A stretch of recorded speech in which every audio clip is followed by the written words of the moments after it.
Gina, Ako na.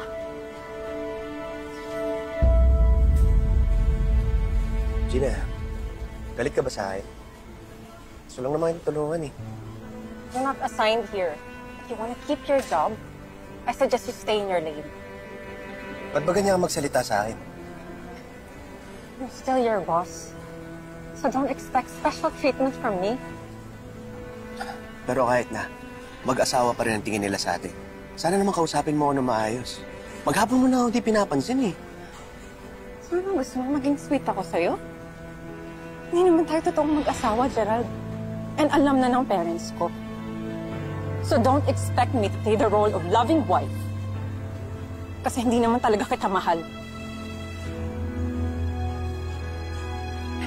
Sorry.